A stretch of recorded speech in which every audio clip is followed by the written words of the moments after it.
Hey, you, do me a favor, subscribe to this channel. Hey guys, welcome to another episode of Midnight Madness Chats with Hardman. I've got a great guest on the air tonight. Please introduce yourself and tell us what you do. Hi, my name is YUMHJI. I'm a South American-based artist. I am a singer and songwriter. Dabbling a little bit into what is like metalcore these days. So thank you for having me.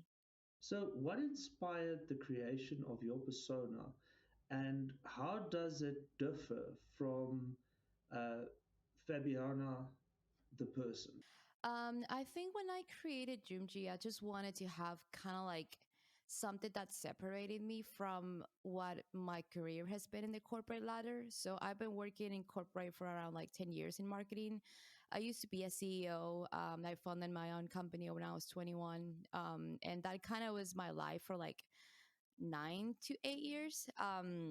But I always wanted to make music. I learned how to sing since I was a kid. That was kind of like a dream that I had. But in order to make music as an independent artist, you do have to get like funding. So work for me was a priority to get to a point where I could fund my own career. And when I took the decision of starting to make music, I just wanted to make it under a name that was not my own. So I came up with YUMHJI, who's a little bit different to who I am as Fabiana. And the whole thing, like the whole persona, was just to find a way to like say the things I wanted to say without a muscle on my mouth. So that's kind of like a little bit of the concept behind it. So I'm a metalcore kid myself. Grew up with all the metalcore legends. I don't know what you used to listen to, but I used to a lot of like Bullet for My Valentine, Trivium, and then on the British side something like the Asking Alexandra type of the old school stuff. Tell me a little bit about your foundation. Tell me about which bands inspired your metalcore, post-hardcore driven side. I would say it didn't even start with like a full on medical band. I remember the first like it was like a punk rock band. So Good Charlotte. That was like my first like approach to what we call like heavy music. And when I started listening to Good Charlotte, that was around like the MySpace days. So I started like discovering bands that were more heavier. And I was like, I like this. So I remember one time I was like searching on MySpace and I found Underoath's profile and I fell in love with Underoath. They've been one of my favorite bands since I was a kid. And I was like 12 when that happened. So Underoath, Alesana, and then came in Bring Me the Horizon. Bring Me the Horizon was like my breakthrough to like I would say they were kind of like deathcore by then. That was like my breakthrough when I found Bring Me the Horizon. I felt completely in love with them, and I was like, oh my god, love this music. And I don't know, I just kind of fell into the rabbit hole of the bands that were like niche back then. So from first to last, Suicide Silence, Black Dahlia Murder, like that was like my thing. Everyone in my school were listening to I don't know like some like pop music shit, and my headphones had like that kind of music. So I was like the weird kids at school. And mind you, I went to a all girls school, a very Catholic one, so that was like super against the norm. When it was like 2006. That was a really good era. You're naming all the bands that I also grew up with, and just so you know, we're worlds apart. I mean, I'm in the southern point of Africa, and you're in the southern point of South America. So it's quite Yeah. quite interesting to hear. So you've been active since 2022.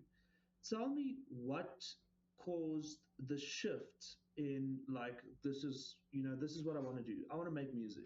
Yeah. So when I actually started making music, I was doing something completely different to what I'm doing right now. So there was like this was like post pandemic. No, it was after a pandemic.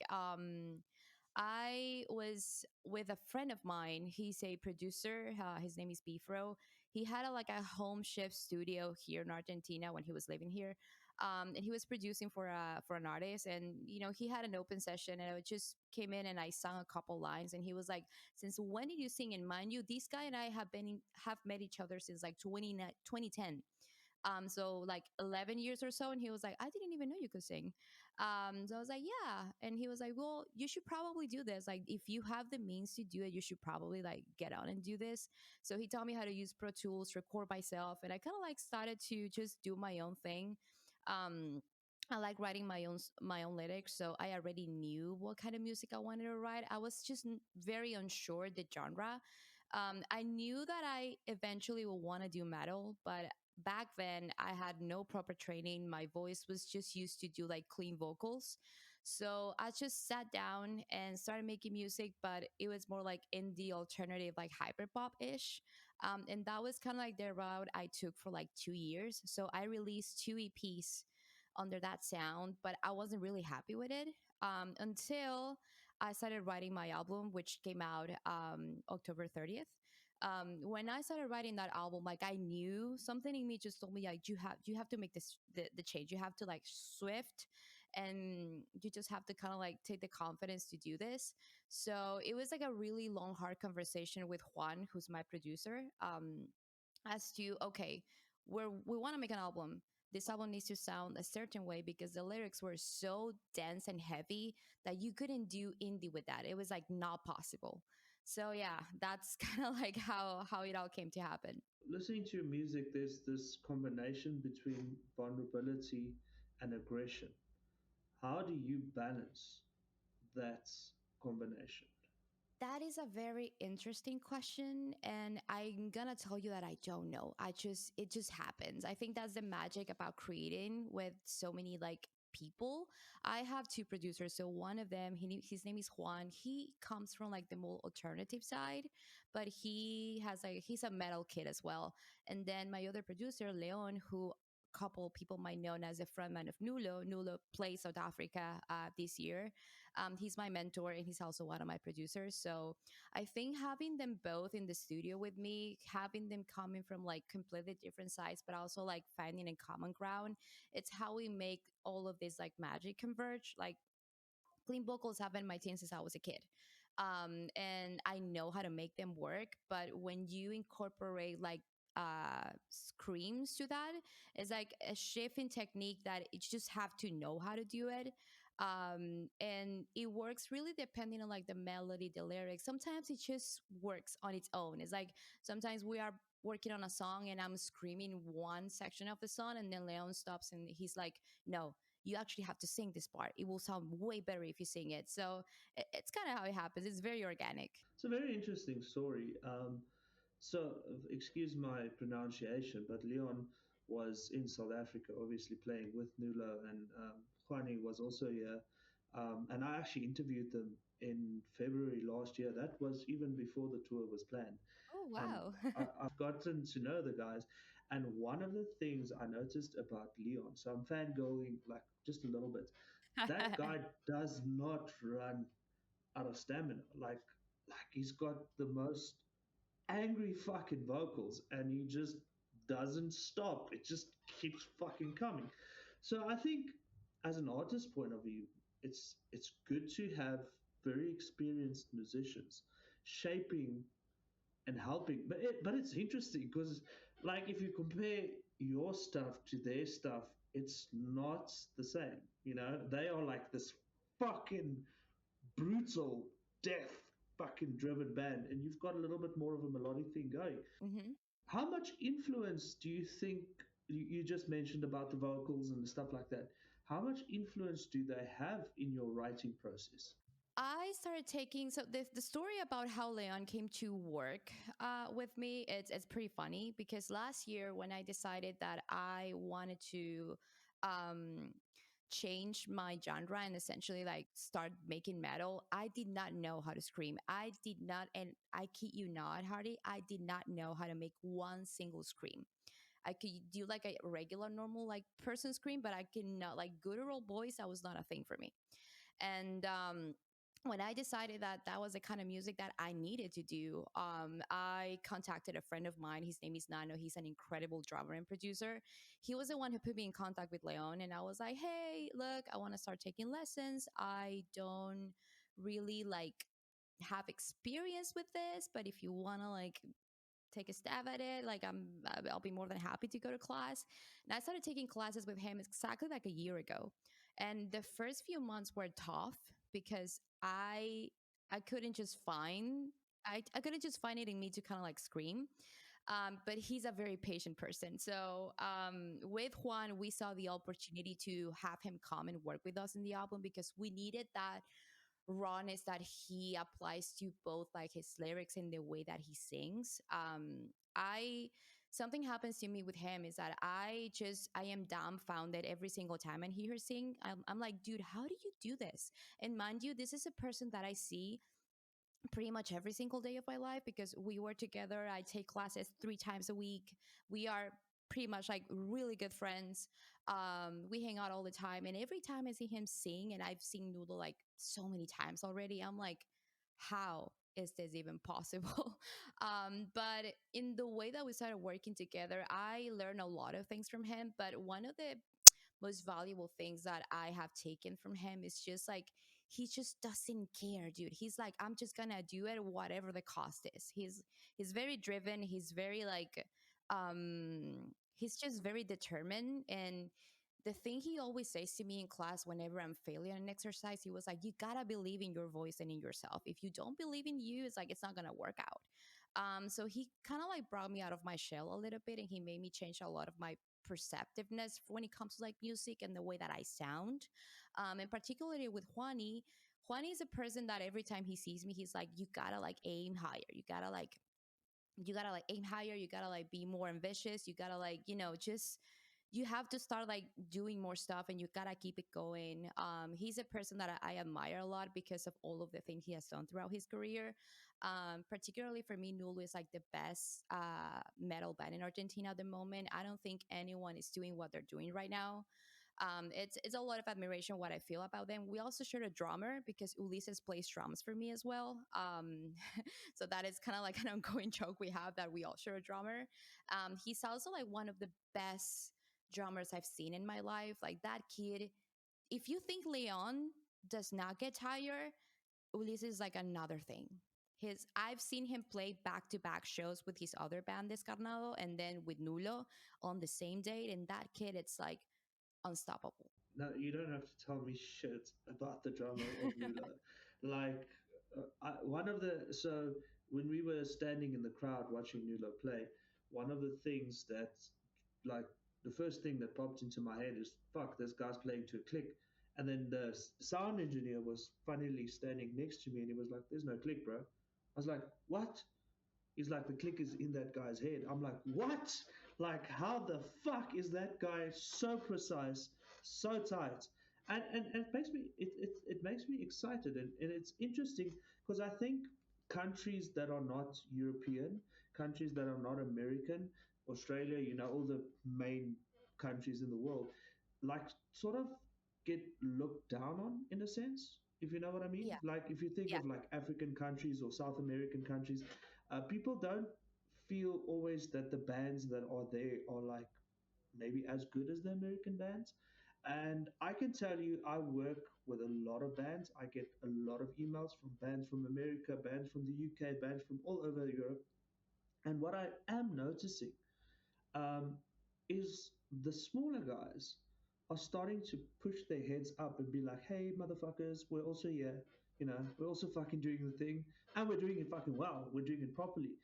And which is great. I fucking love it. I love that, bands like Nulo exists from Argentina and then artists like yourself. And especially, you said something that's also like interesting. Um, you said a year. You've been doing this for a year and you didn't yeah. really know what you were doing. That is fucking impressive. Thank you. For a year, that's insane.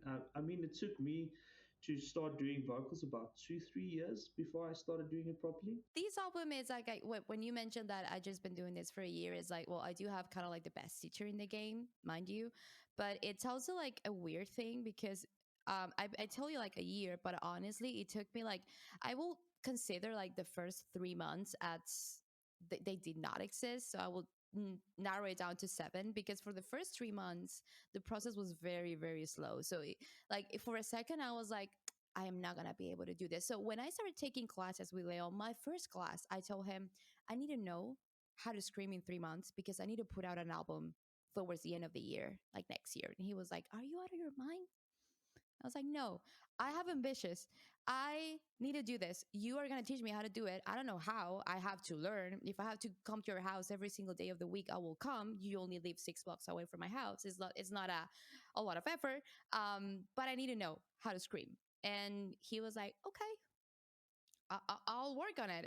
We started taking classes back in November from last year, and I was recording my first song end of January, which is Mental. That's fucking mental. That's fucking insane. Yeah. It's hard to believe actually, but it happened. So fuck yes.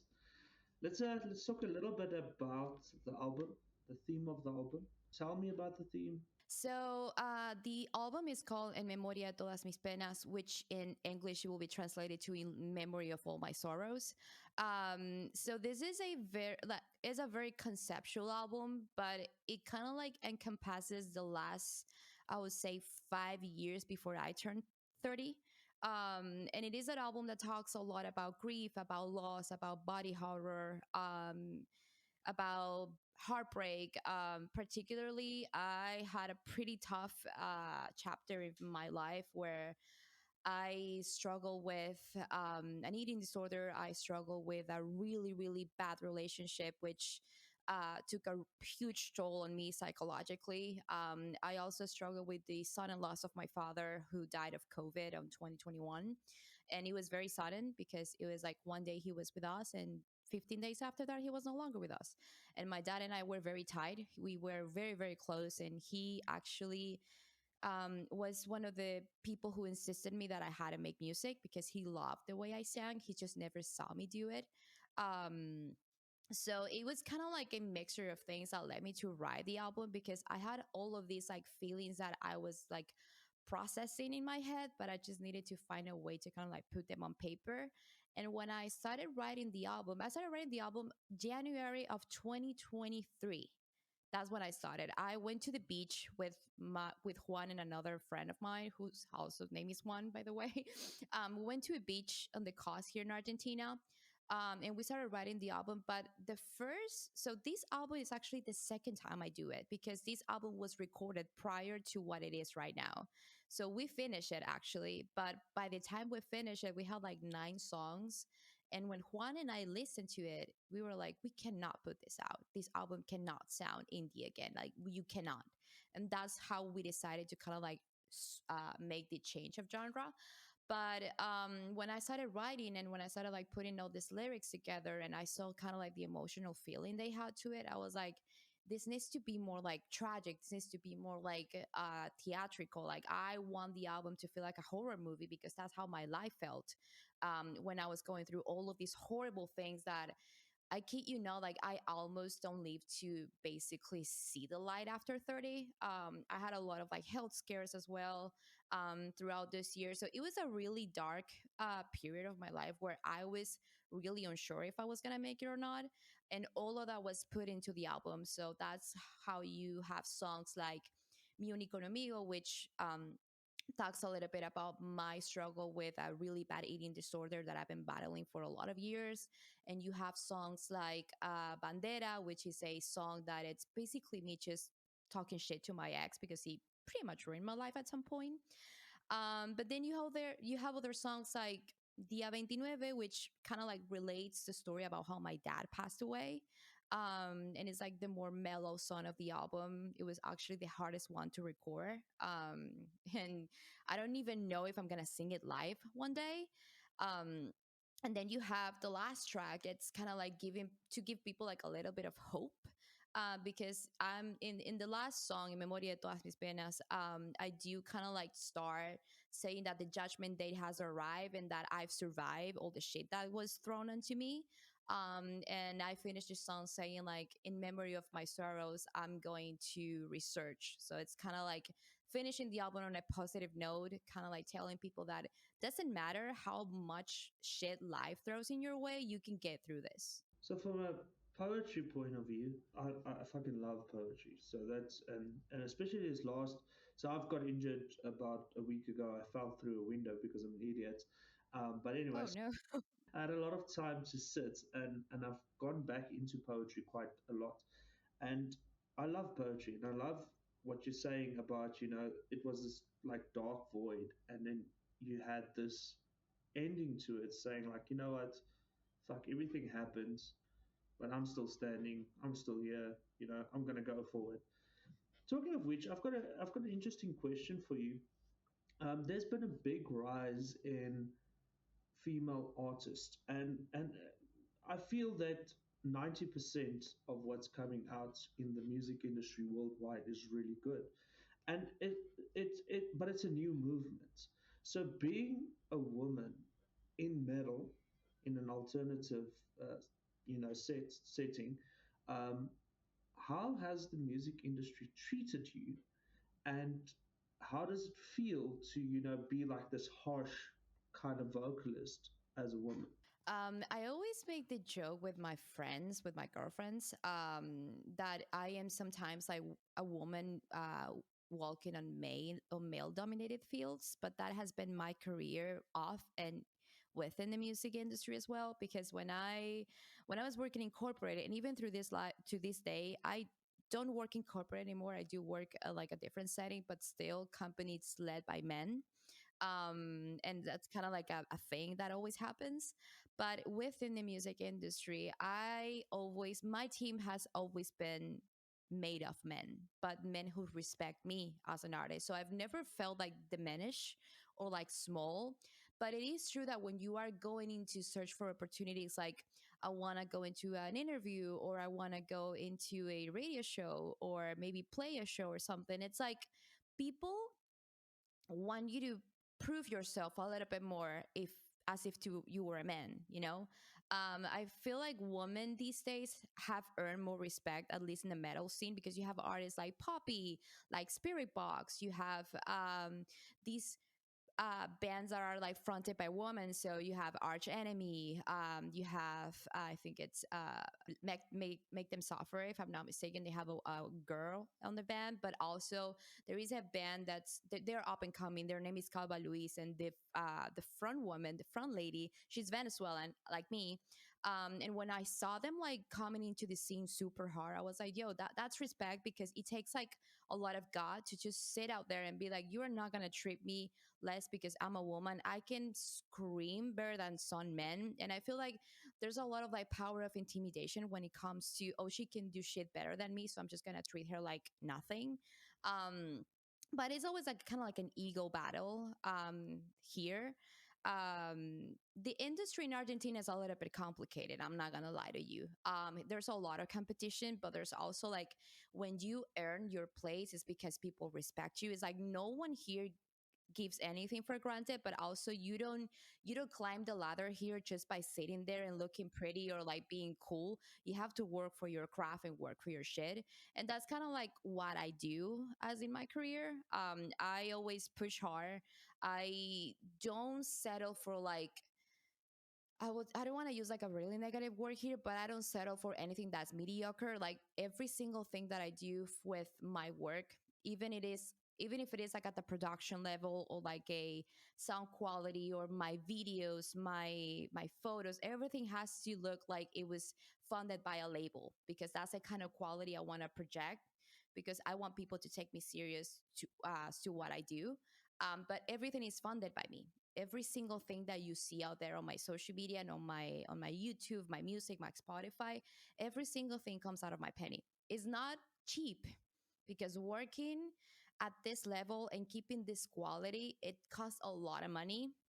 And that's why, yeah, you can see me like, on music videos, and you see me making music, but what people don't see behind the scenes is that I work 11 hours a day to be able to fund this. So I think knowing all of those factors is like, I know where my place stands in the industry. I have not felt like I've been mistreated. Have I felt a little bit overlooked sometimes? Yes. But I think that is a normal thing when you're an up and coming artist, because people really need to earn your trust. And yeah, I feel like that's kind of like the natural way how everything kind of like develops in here. I think as an upcoming artist, you'll always be overlooked until you start making waves, and I feel like that's definitely something you are doing. So last few things. Tell me what's happening next. Are you going to? The album came out a few weeks ago already. I think it's about 2 weeks now. Are you going to tour the album, merch for the album? Yeah, so the merch drop it's happening next week. We designed some pretty cool t-shirts. Fidel Schooler, who's like one of my creative directors, he's the one that kind of like designs the merch. He's a really, really amazing guy. So the next merch drop happens next week. I will get you some with Sash when she comes here. So I got you. And then for touring and upcoming shows, we are rehearsing a lot. So we're rehearsing every single week with the band. I'm also rehearsing on my own. We are planning to do some shows probably next year because for this year already everything is like fully booked, and the album just came out 2 weeks ago. So we want to give it time for people to kind of like listen to it, engage with the album, liked it, learn the songs. But we also want to go out with a really really good show, and for that you have to kind of like rehearse and practice. And like I said, I've only been doing this for a year, so I still feel like I need to polish my voice a little bit more. But yeah, the plan is to start having shows next year, probably like a small national tour, see how people feel. We are already recording new stuff, so we're gonna put something out next year. Not really sure what's gonna be. I don't know if it's gonna be an EP. I don't know if it's gonna be another album. It really depends of what happens. But yeah, there are big, big plans coming ahead for 2026. Your music is very much in my favorite genre direction. So maybe speak to Sash, come to South Africa. It's in the works. It's in the works. Yeah. Awesome. Thank you so much for your time. I really appreciate it. All the social media links and things will be in the bio above and below and all over the place. Is there anything else you would like to add? Well, thank you so much for having me. If you haven't listened to my album, you viewer, listener, if you're seeing this, my album, Memoria, todas, penas, is now on Spotify. You can find me as YUMHJI anywhere on social. Hope you like it. Give me a comment. I love hearing feedback. So every feedback that you want to give me, my DMs are open. I'm always reading them. So yeah, I think that'll be all. Until next time, I've been Hardman.